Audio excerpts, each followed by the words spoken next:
So we're continuing this conversation that we've been having, this wonderful conversation on reincarnation. And we kind of, because this conversation is a deep dive, I've been going into different parts of the soul and the elements of reincarnation. Today, I want to talk about knowing when to pursue and knowing when to refrain from attractions. So let me explain it this way.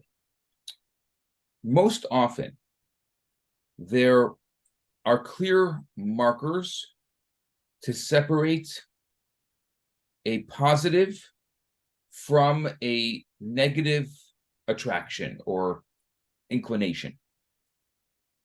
A positive action, according to Kabbalah, according to our study, is a mitzvah.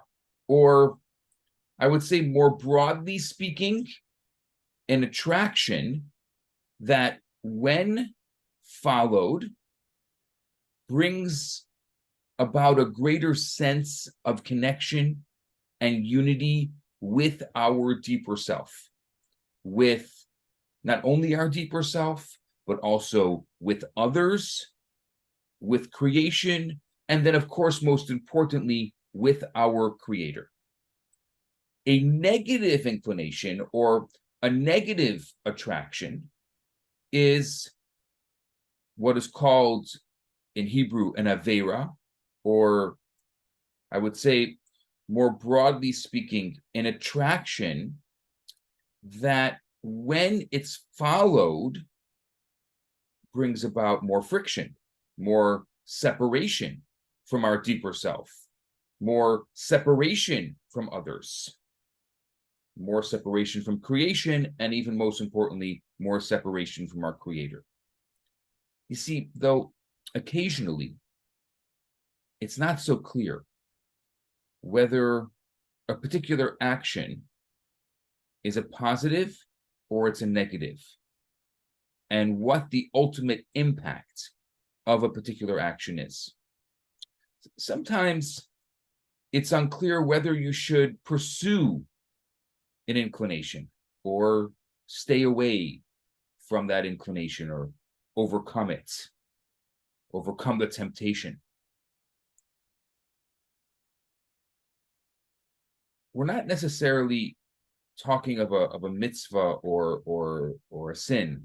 I don't like to use the word sin. I'll use better with the word avera. It's not clear if the action will bring about a greater or lesser unity or connection. So beyond the obvious, there are other indicators that can help us know if something is a desire worth pursuing, or it's better if we remove ourselves from it or leave it alone.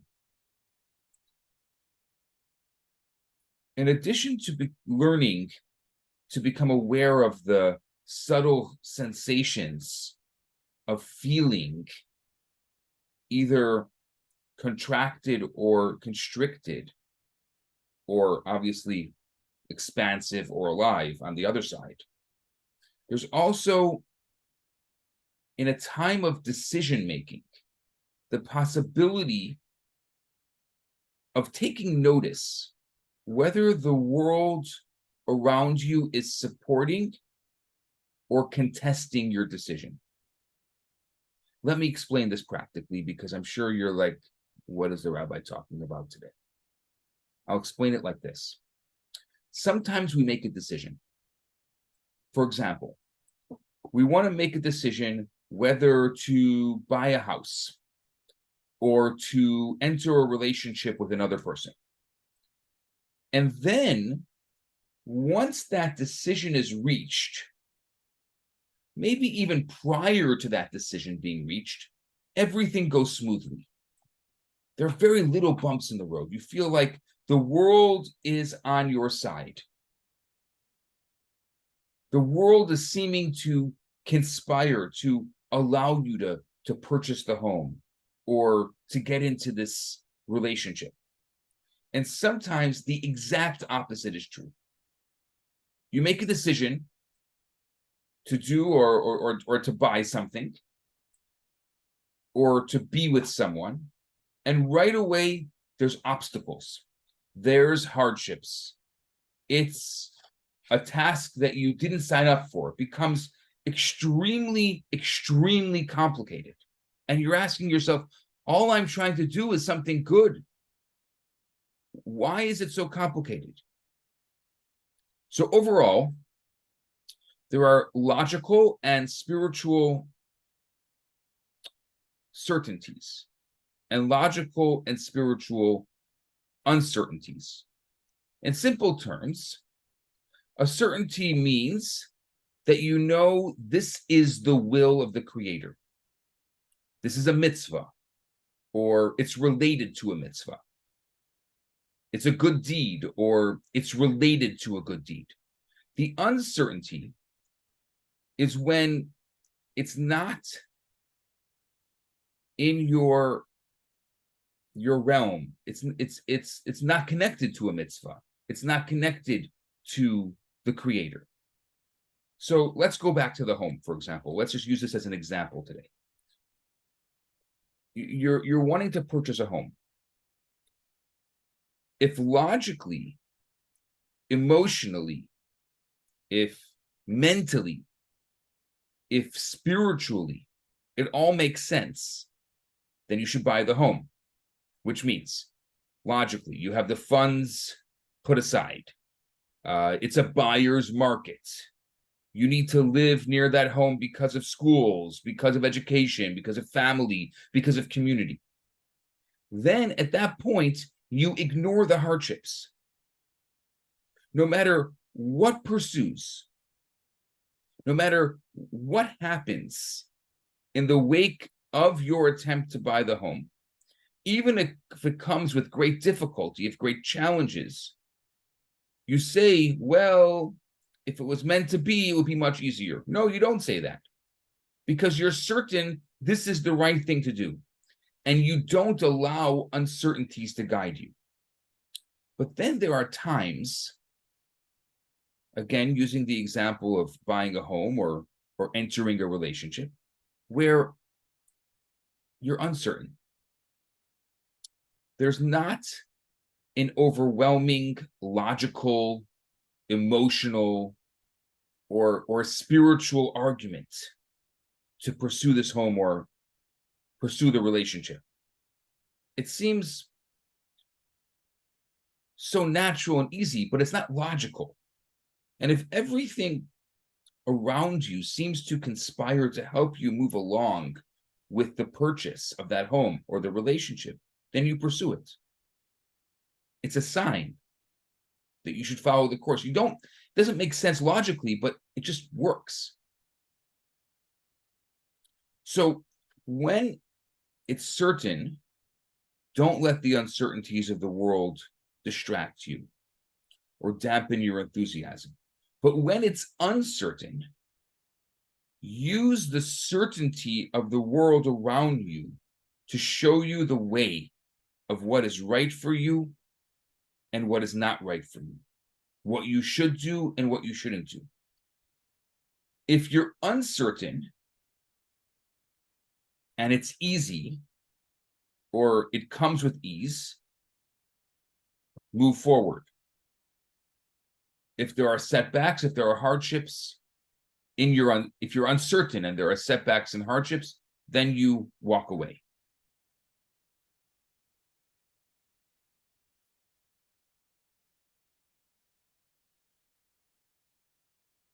Why am I talking about this?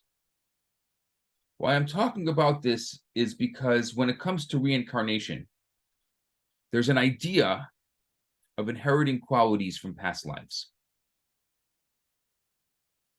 And you can tap into that to help you in your own life. Aside from the unique inclinations, the unique intentions that we each feel a strong connection or attraction to, there are other aspects of life that are put to the test. I'll give you another example. I know it's very theoretical, but there are certain people seem to be instinctively better than others. For example, there are some people who are biologically conditioned to be more charitable, or they're biologically less prone to anger than others. Now, this doesn't mean that the person is more spiritually enlightened or the person is more spiritually evolved than the other. What comes to a person naturally is not to be confused with the spirituality that comes through hard work, through toil, through working on our nature.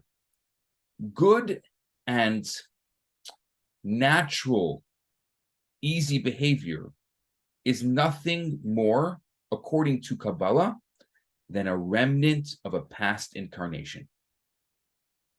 You know why it's good and it's easy for you? Because your soul in a different incarnation already worked it through.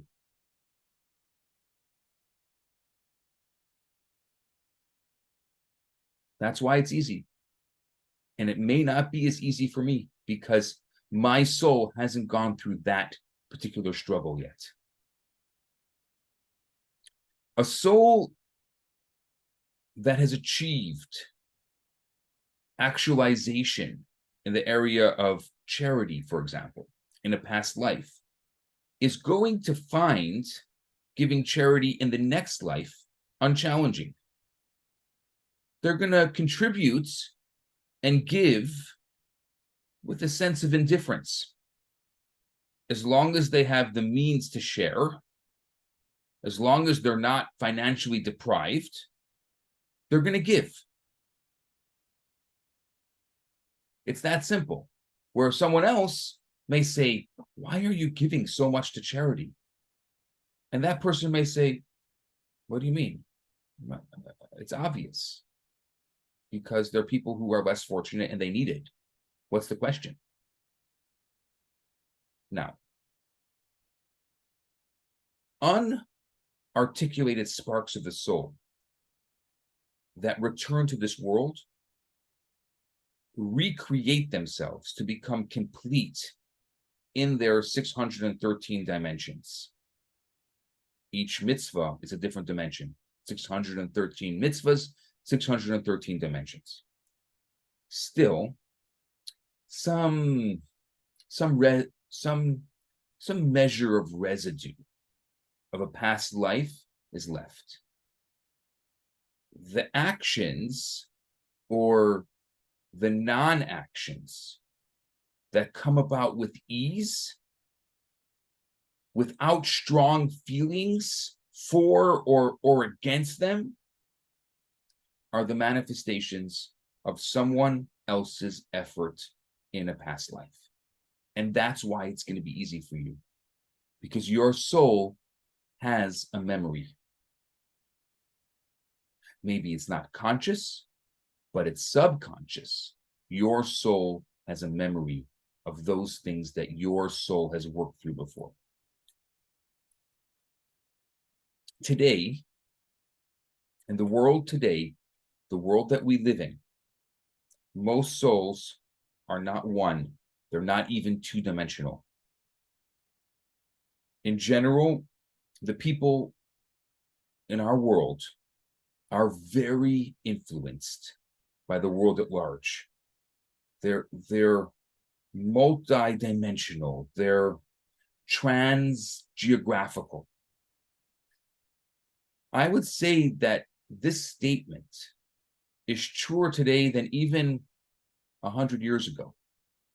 I'm not even talking 2,000 years ago when most of these teachings were written. I'm talking about even just 100 years ago. As the world that we live in becomes a smaller and smaller place, and more people are interlinked. Like, for example, just think about the world we live in and trying to explain what we are doing right now to people 100 years ago. It's sci-fi to them. It's not even sci-fi. It's not even a dream state to them, what we are actually physically doing right now. The world has become a really small place. We are interlinked in a way that we've never been interlinked before. The inclusiveness, the linking of people across the globe is a physical manifestation of the soul reality. I'm going to make up this word. I don't even know if it exists, but on a cellular level, souls today are composites of various souls of the past. And because of the multidimensionality that exists currently on a soul level, expanding from times past and even into the future, across cultures, across places, across geographies, people today are incredibly multidimensional. So generally speaking, not speaking about individual souls, we can't, because we're not speaking to one soul here, we're speaking to numerous souls here. Generally speaking, in this generation, we are completing the repair of the great soul of Adam. Remember that conversation? Whereas people in past times were working to manifest and actualize, let's say, the head or the arm souls within the great cosmic body of Adam. Today, we are working on the holistic soul. Things are much more integrated today than they've ever been. This time in history is specifically known as a time in which we are manifesting and repairing the heels of Adam. And the heels are the most important part, because without the heels, we can't do anything. We can't move anywhere. So the cosmic body that has needed to be repaired since Adam came into this world, 5,783, almost 84 years ago. At this point, for all these years and all these generations, we finally are almost complete. Souls today are more composite, as they're made up of various souls within the great soul of Adam. For example, let's say a soul from the head of Adam has in their past life reached a 90% tikkun, a 90% repair, a 90% elevation, articulation, a 90% actualization. And another soul from the heart of Adam also attained a 90% of actualization in the past life. And there's another 8 souls, one from the hands of Adam and the other one from the arms and the other one's from the liver. They've also reached a 90% tikkun.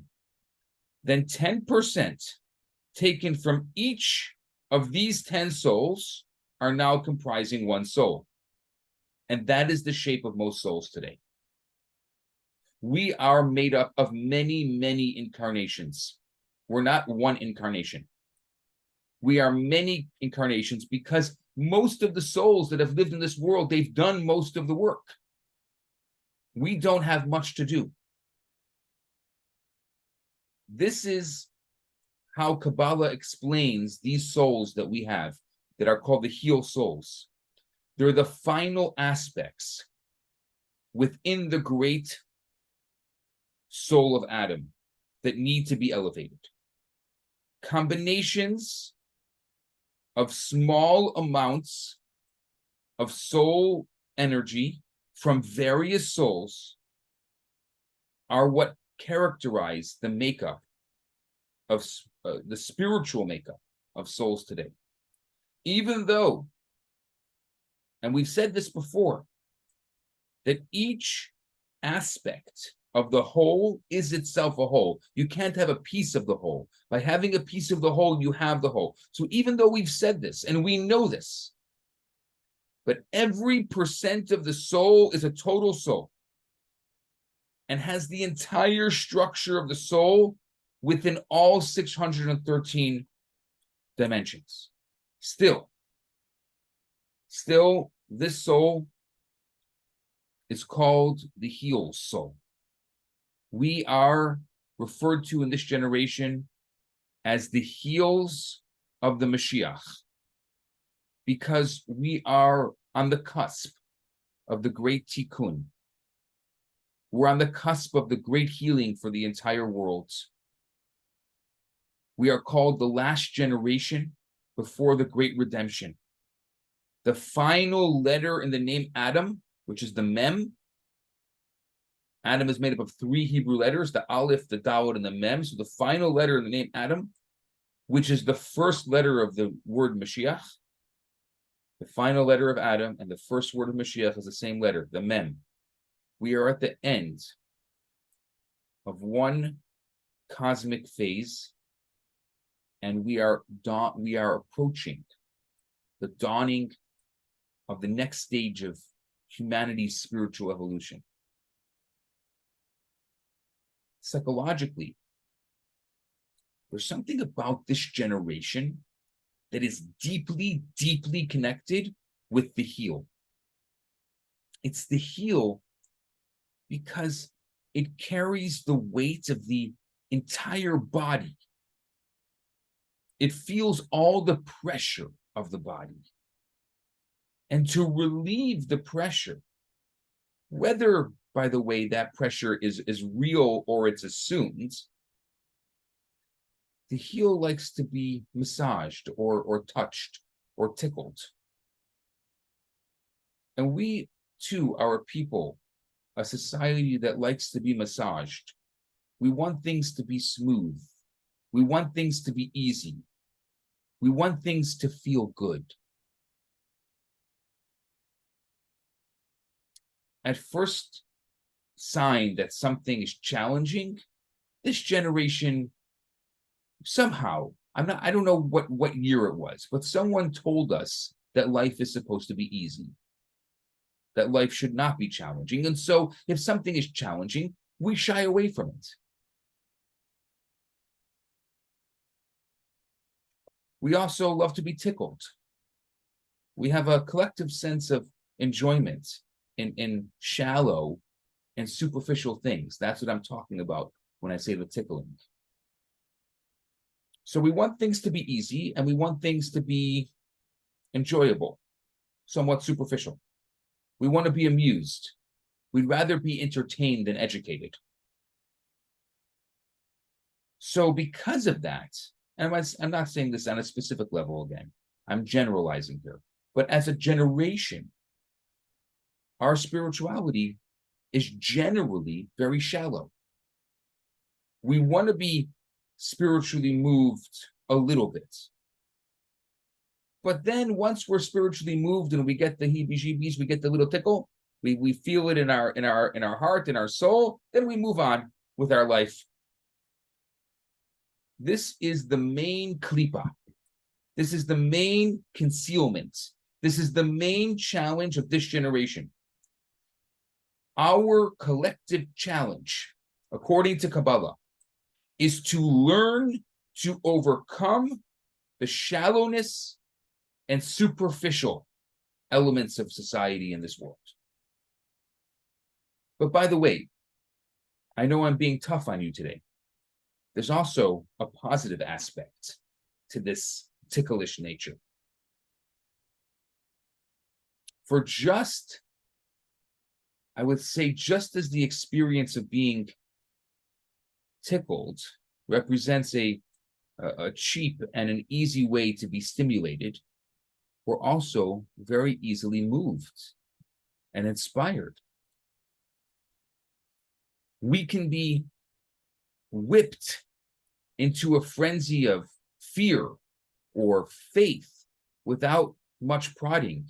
Years ago, if you wanted to be inspired, it took years. Today, we can be inspired by a nice song attached to some words, and it's a reel on social media, and all of a sudden, we're tearing up. Or somebody writes some nice poetry, and we're tearing up. We're very easily moved. Now, this can be negative or positive. It could be a good start to something stimulating. It could inspire positive growth, and it could also inspire the opposite. Yet, the same thing that creates this shallow spirituality also creates the ability to be easily moved and inspired. And I think we can take that example and we could use that to our benefits, that we have the ability to be easily moved and inspired in a way that perhaps the generations before us didn't have. Okay. Questions? I know they're coming. I have what I was going to say is that there was something very interesting I read this week talking about inspirational things. It was a metaphor, not a metaphor, about our human nature, our very essence, which I think we constantly try to understand, where we came from.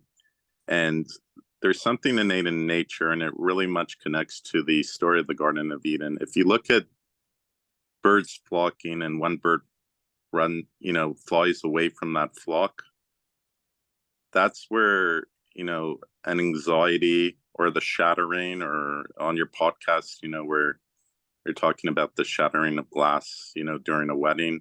Right. When people pursue knowledge, in a way, our world becomes more shattered. What I mean by that is that it's more of a technological thing. Like, as we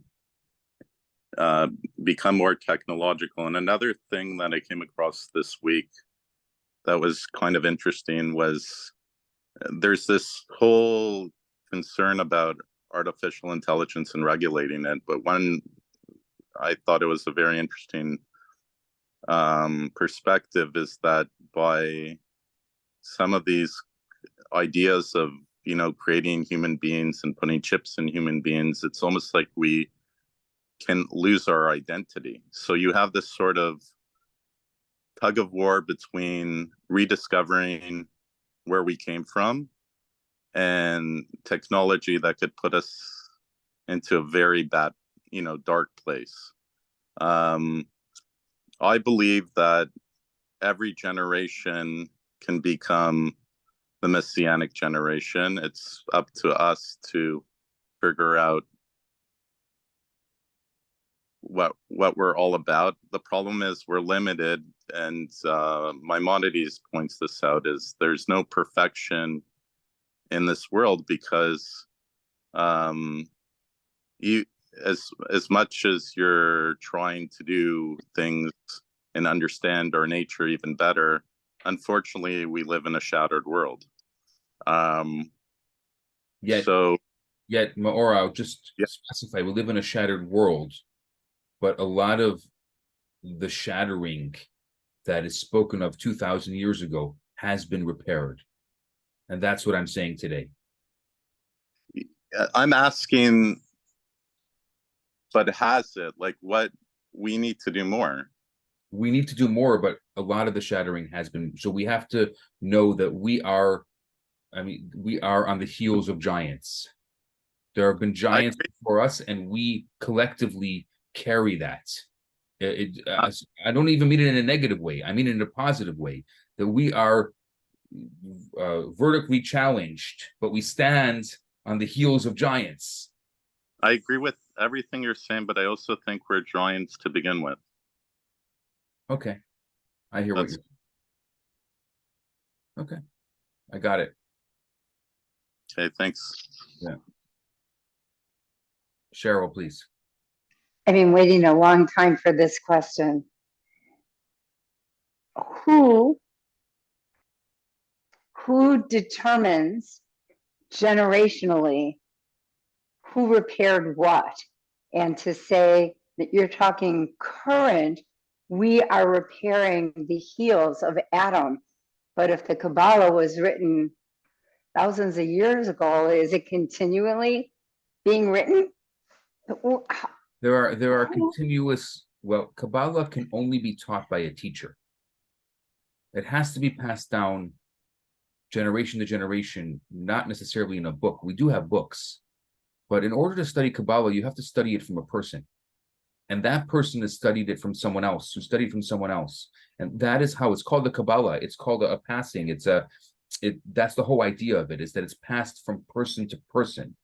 And so there have been, for example, my teachers before me, they were taught by their teachers before them, and their teachers before them said that this is the challenge of our generation.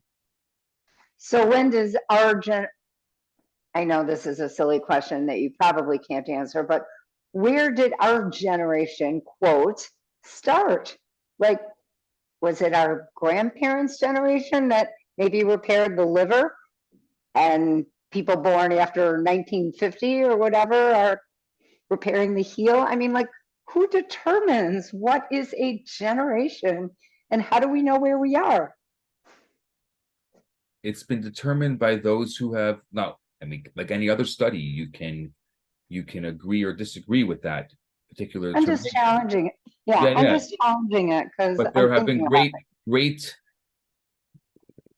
people who understand greater than I, who I have had the great pleasure of studying from, who perhaps had gone through struggles that I can never even imagine. I cannot consider myself of their generation. I'm not. I don't understand the struggle of hiding in a cave for 3 years, taking the leaves to cover your foot tracks because you had to go out in the middle of the night to see if you can find a little bit of food in the forest. I don't know that struggle. To me, apples grow in aisle 2. And I don't have to even go to aisle 2 because I can press a button on my phone and somebody will happily deliver it to me. So in my opinion, apples grew somewhere and it was delivered to me. I don't know. I don't know that challenge. And so I can't say I'm from that generation. So I'm assuming that generation had a very different challenge than I have. And the reason, and you're talking physically, and yet you seem like, if I'm going to use this term, an old soul. I feel empathically like you've been around a long enough time, even though you're very young, to have lived in those caves and feel that energetically. So that's accumulated in your soul. I definitely agree with you that I could feel that energetically, but it's not my challenge. Okay. It's not my challenge. I have a very different challenge. And perhaps if you ask that soul who was there in the cave having to struggle to eat, they would say, I don't want your challenge. I'll keep my challenge. I'm assuming that that's what they'll say, because our challenge is a very different challenge. And maybe they would be shocked and they would say, how are you being able to deal with the struggles of today's society? So I think generations are defined that way.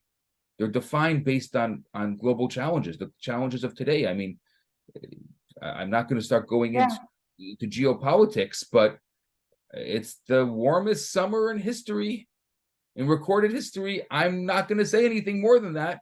It's a different challenge.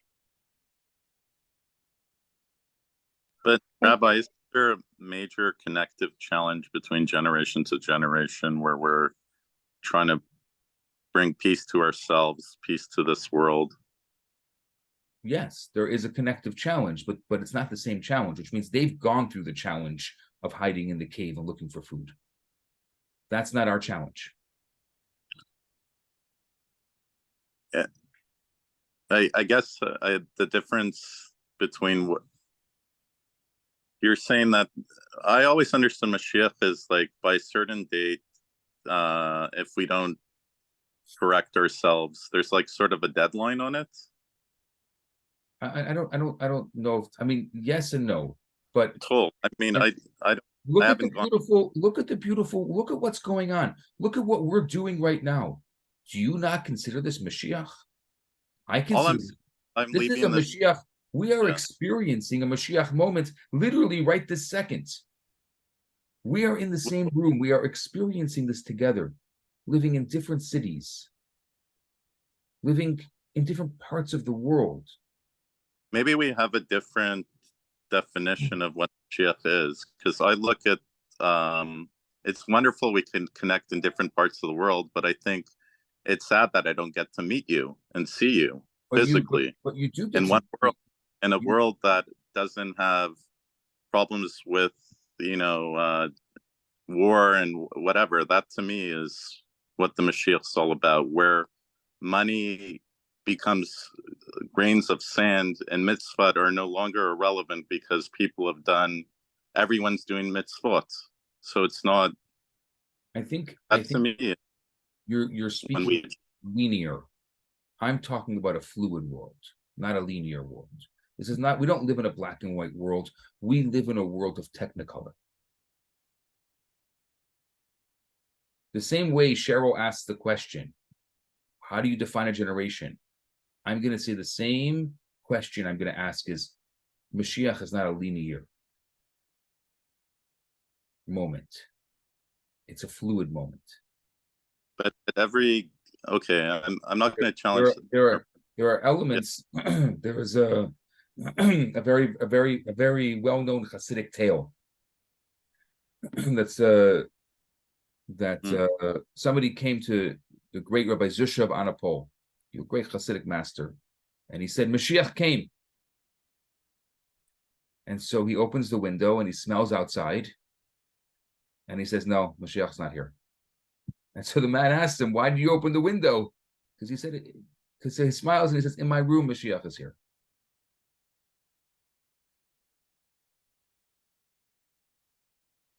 Mashiach is fluid.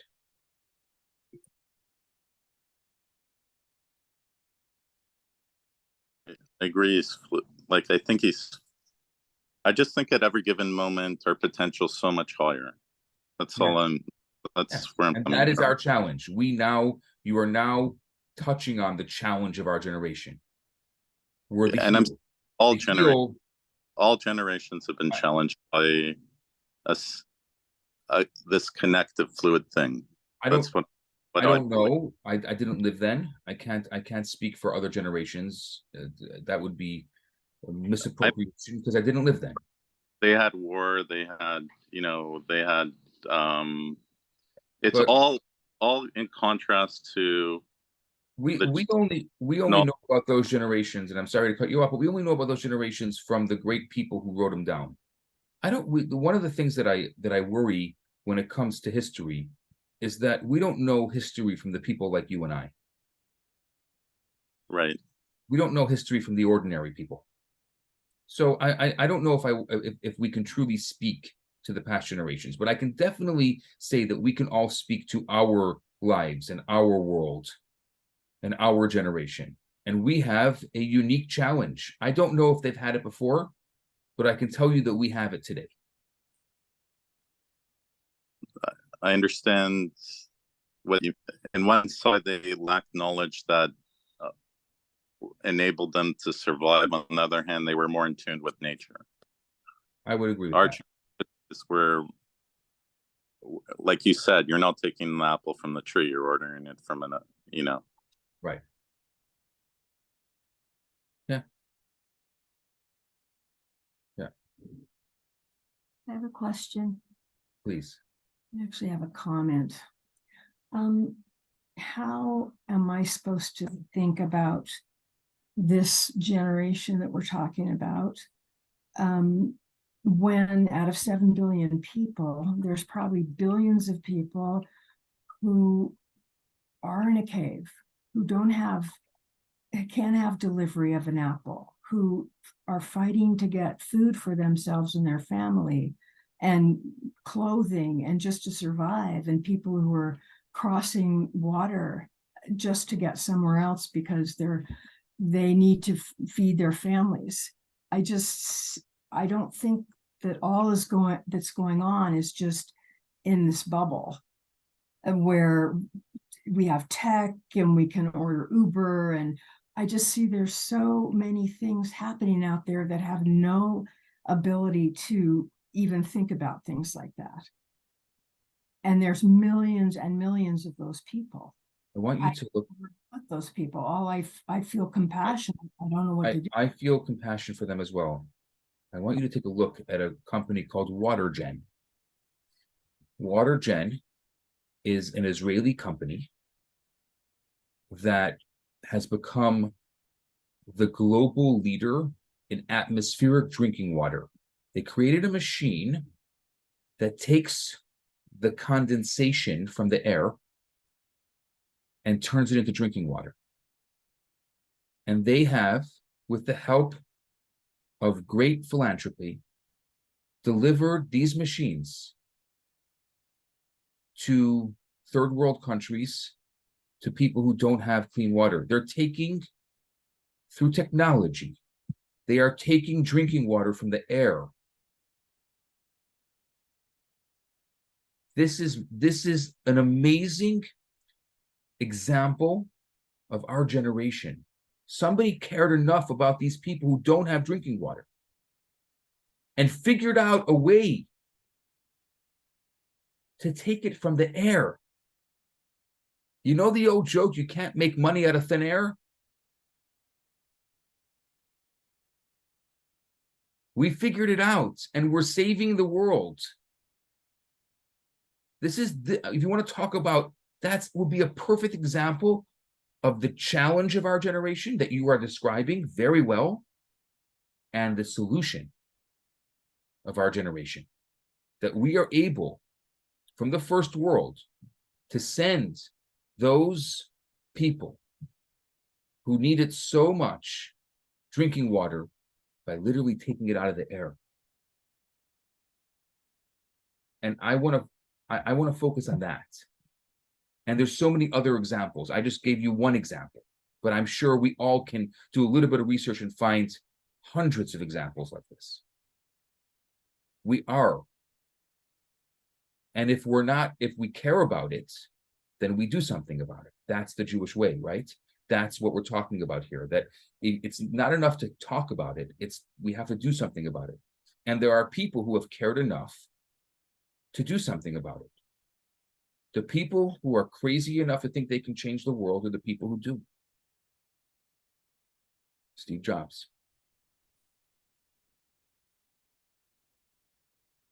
It's unbelievable. To live in a society, to live in a time, this is what I'm talking about. This is the heels of, this is the precipice of Mashiach, that we're living in a time where we, who can get apples delivered to our door, are also caring at the same time about those who are less fortunate and making sure that they have what they need as well. That there's a breakout of a war in Ukraine, and we in the first world send whatever they need. Millions, I don't know at this point, maybe billions of dollars of needs to the refugees of Ukraine. If there's something going on in the world, we don't. Years ago, they wouldn't even know something was going on the other side of the world. Here, we know what's going on. It affects us, and we do something about it. We pick up the phone, we go online, we make a donation, it moves us because we are easily moved, and then it causes us to take action. That is a beautiful world. That is Mashiach, and that is the world that I love to live in.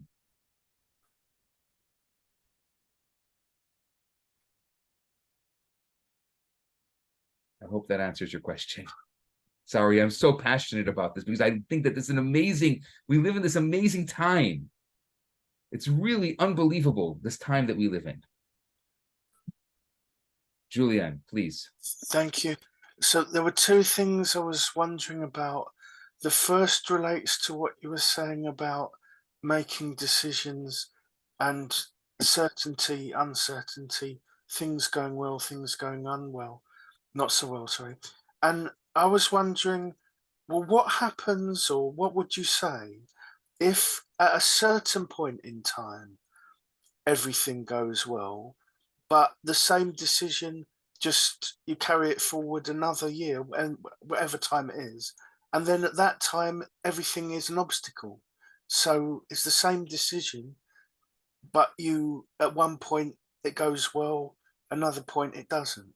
How would you view things in that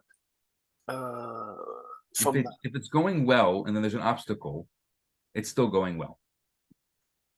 Well, at two different times. So in other words, I'm saying if it's going well and then you have a little obstacle, there's a little obstacle. It's okay. Oh, You can no.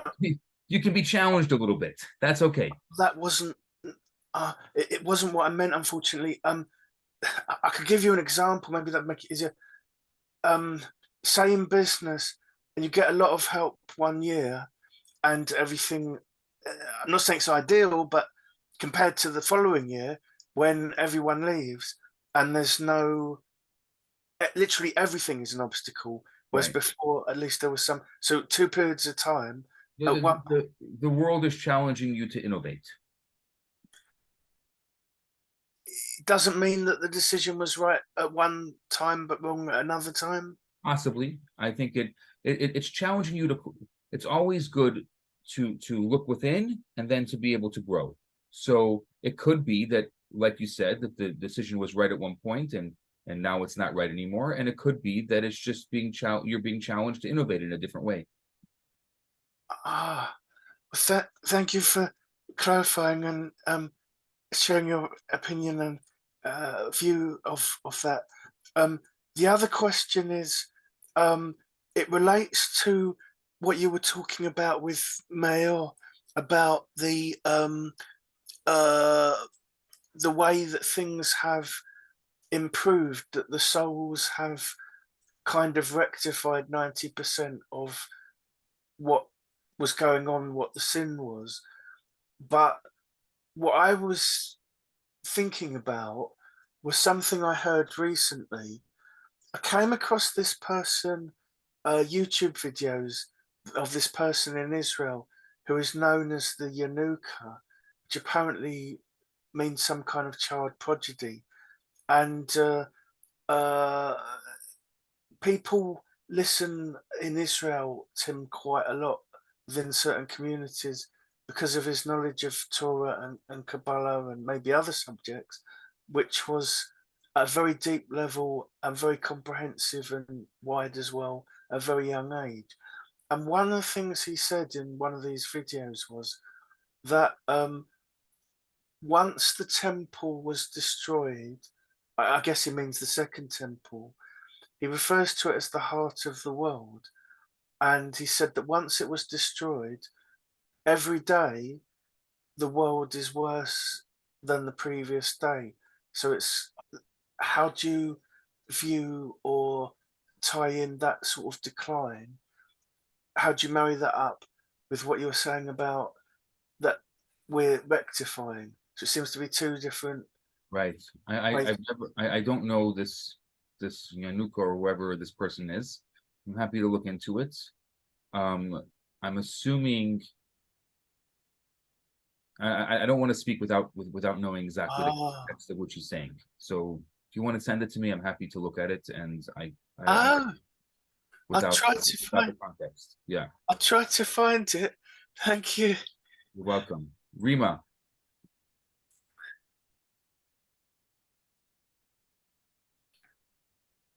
Let's hear you. Right. I'm trying to figure out how to articulate this question. So yeah, we definitely live better. We live better than our parents. Our parents lived better than their parents. I myself was born and raised in former Soviet Union. I'm sure you can tell by my accent. So I had my share of going through anti-Semitism and all this hardships. That's That's my my pill to swallow. And what I'm wondering is this, and given that we are so much better off now, whether it's food, whether it's just about any sphere of this life, how do we convey this to this generation? It seems like this generation have less spirituality, and it seems like, yeah, I could tell all about my experiences, but it's very hard to relate unless you go through it yourself. Yep. How do you tell them that? How do you teach them? How you bring more to spiritual realm of this world? Rima, your question is so important. It's a question that we have to continuously ask. And it's not only, it's always been the issue of the previous generation. So if right now, if you're in tune with the Torah reading of the week, each week there's a different Torah portion. Right now we're in the middle of the book of Deuteronomy, Devarim. And the entire book of Devarim is Moses in his last month of life, conveying everything that he experienced to the next generation. And they don't get it. And he's sometimes has to be very forceful. In this week's Torah portion, we see very strong words of rebuke. Last week, he's talking about the Ten Commandments. This week, he's talking about words of rebuke. This is the story of every generation. So so to one extent, number one, this is a great question, and this is a question that we have to always ask. I'm not answering it, but maybe I'm giving you a little bit of a context to it. To one side, we have to always be students of history to the best of our ability and never repeat the mistakes or the challenges of the past. But on the other hand, these are not our challenges. We have a different set of challenges.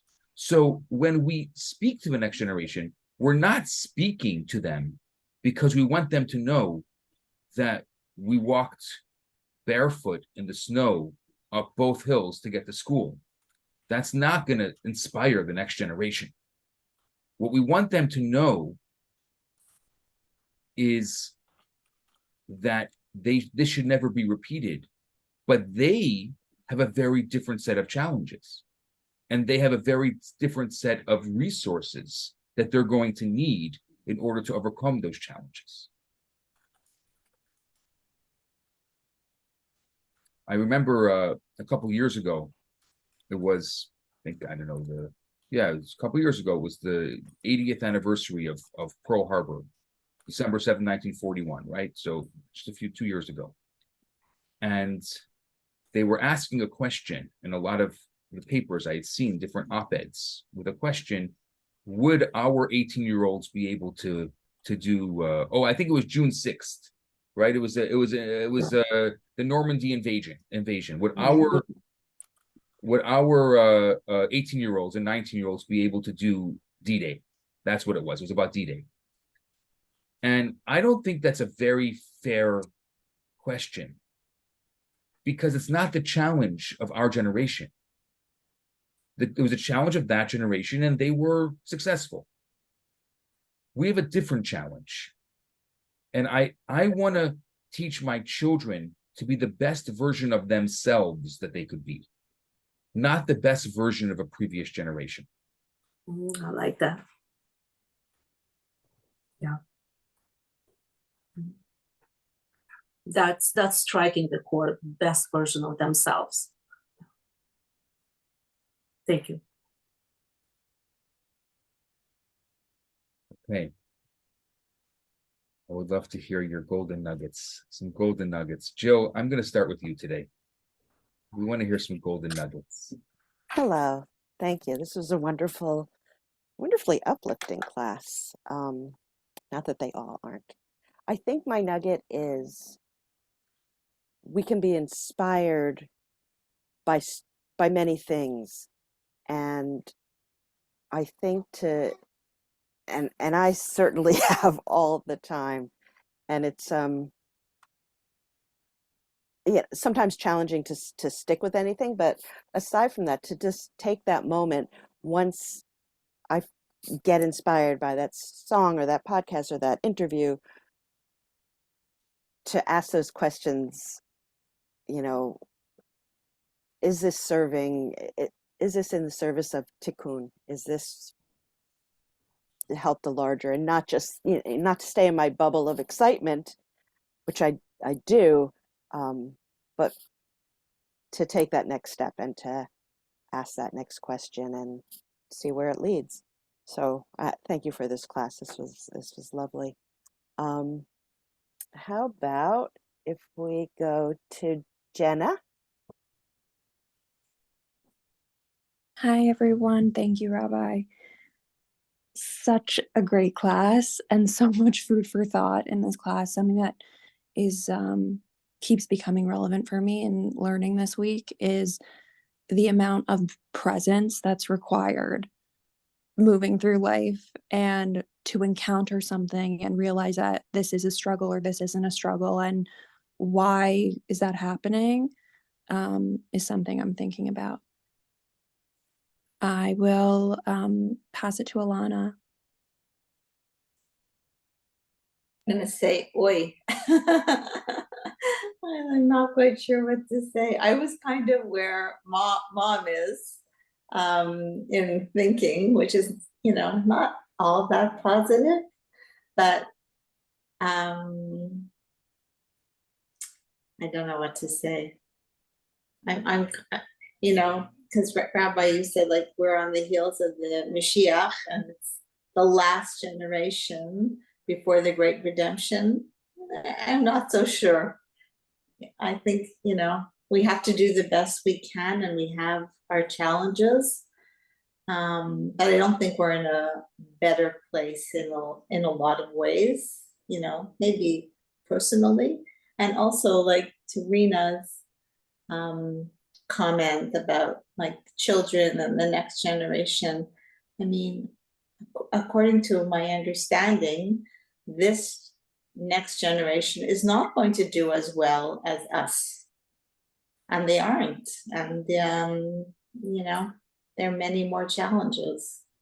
So anyway, I don't want to be a party pooper. So I'm going to pass it on. Celeste? Hannah? Hi, thank you. Thank you, Rabbi. This love the teachings today. Definitely a nugget with the heel, like this, that we are the heel of the primordial atom. And I think it's so great because I think about the choices that we have and what that implies. And I can think about, well, are you going to kick your heels up and chill?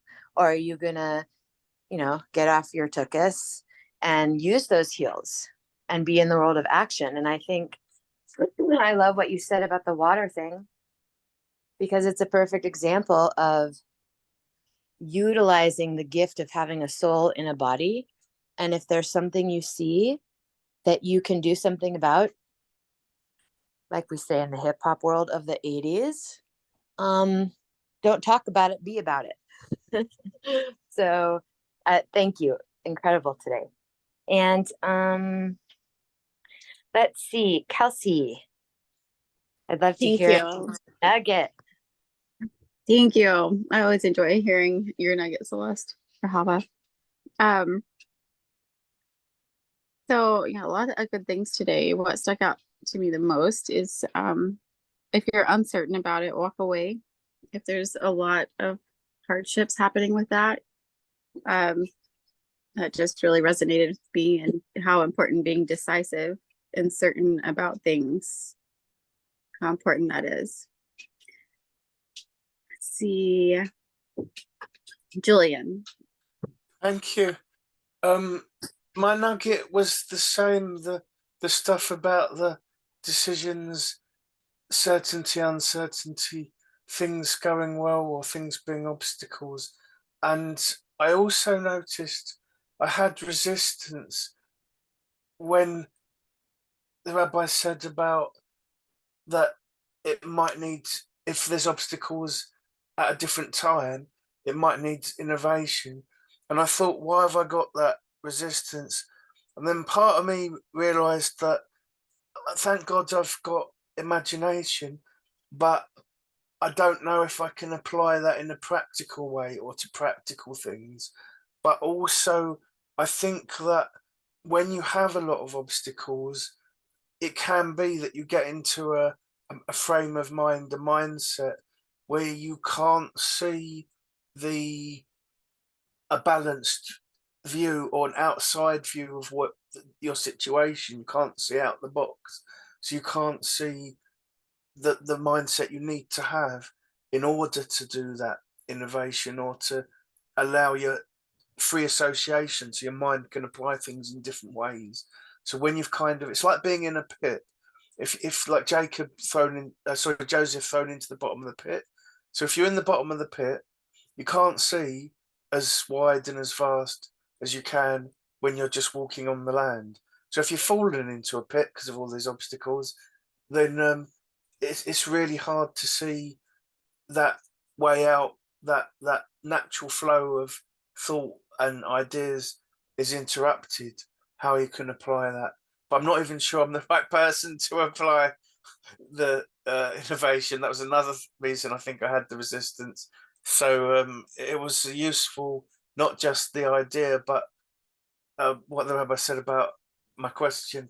So that's kind of where I am in terms of the nugget for today. So I just got to choose the next person. Let's have a look. Did Jill already go? Jill Yes, went. I did. Yeah. Yes. Okay. I think I'll go with Celeste's mother.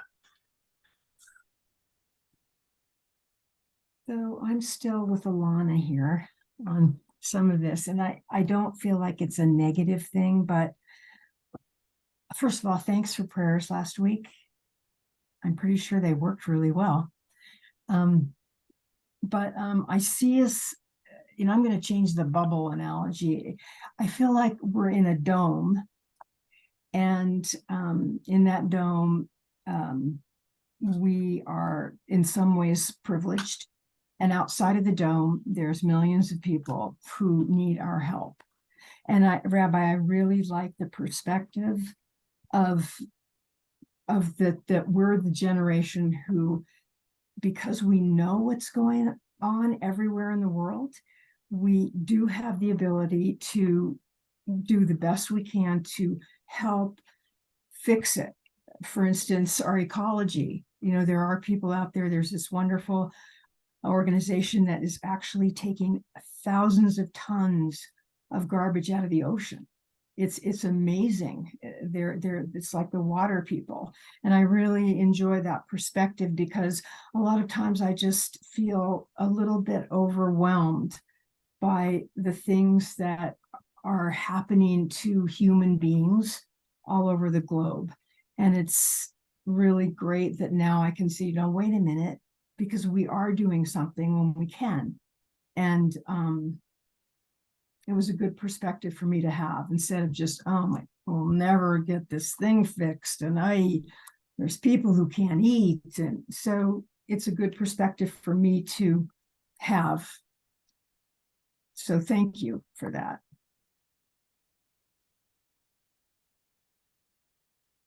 How did you go? Rima, who?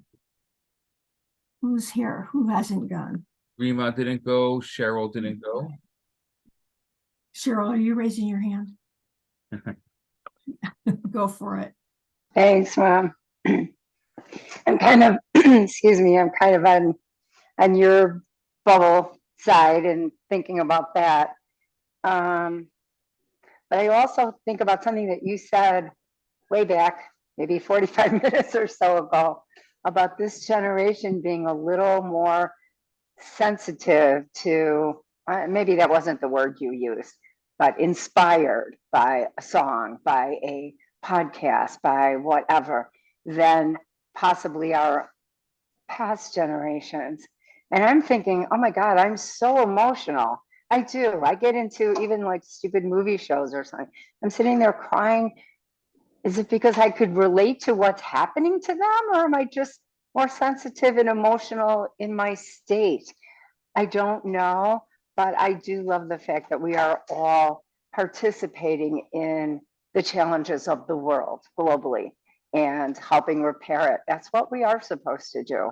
So I love that message. I think all of your contributions today were so inspiring, and so is the class, Rabbi. So I have lots to work on and review. Okay, who was I left? think I'm so sorry. Rima's the only one Rima? that, yeah. Okay, Rima. Hi, Thank thank you. So yeah, the nugget for today is that we have to be thankful for our parents and past generations' experiences because they formed who we are. And we have to appreciate our lives and try to grow, try to be better. But also, like you said, Rabbi, we have to have yes, respect and patience for younger generation to become, I love this, the best version of themselves, because a lot of times we don't understand them. How could you do that? Or how can you think something like this? When I was little, I don't say that personally, I'm trying not to, but definitely we have to have respect and patience for the younger generation, our kids. That's my nugget for today. And that's very inspiring class. Thank you. And I just want to end off by saying that this week's Torah portion, if you again are in touch with it, the word is Akev. Akev means heel. This whole conversation that we've had about heels today, it's totally in touch with this week's Torah portion specifically. And it's amazing that we're having this conversation this week in our deep dive. So just being in touch and in tune with the world around us and seeing those messages. And I really think that this message of that we are the heel is a message that we should take into this week. And I'm going to continue this conversation and kind of go a step further next week in our class. So for Is Akev the name of the portion? Yes. Oh, it is. Yeah. Wow. Okay. Can I say something really quick? I know we're way over, but just to speak to that next generation, because they are absolutely stepping up. I had house guests this weekend that were late 20s, 30, and I'm seeing it also in the younger generation. They're, Ilana, what you said, they might not have it as good as far as maybe they can't buy a house. Things have gone out of control in the financial world, but they are stepping up. They're coming back into community. They're creating places to live together. They're depending on each other. Like I have never seen, I certainly didn't experience that as a teenager in my 20s. So I was so optimistic after these folks left when I saw, because I can get into the down about it, but I don't know. They're like you said, Rabbi, we're not fighting D-Day. These kids aren't. They've got other challenges, and they're doing it. It's so exciting. So that's all. And thank you. Thank you all. We're going to go on to Talmud. I could just slip in a very quick question. Thank you. So when you were saying about we're the heels of Adam, does that mean because Jacob had the same word, his name meaning heel, does that mean that he was the heel of the patriarch's generation? Yes, exactly. Wow. Exactly. Yes. Good connection. Yeah. Okay, let's move on to Talmud. For those of you who are joining me for Talmud, let's do it.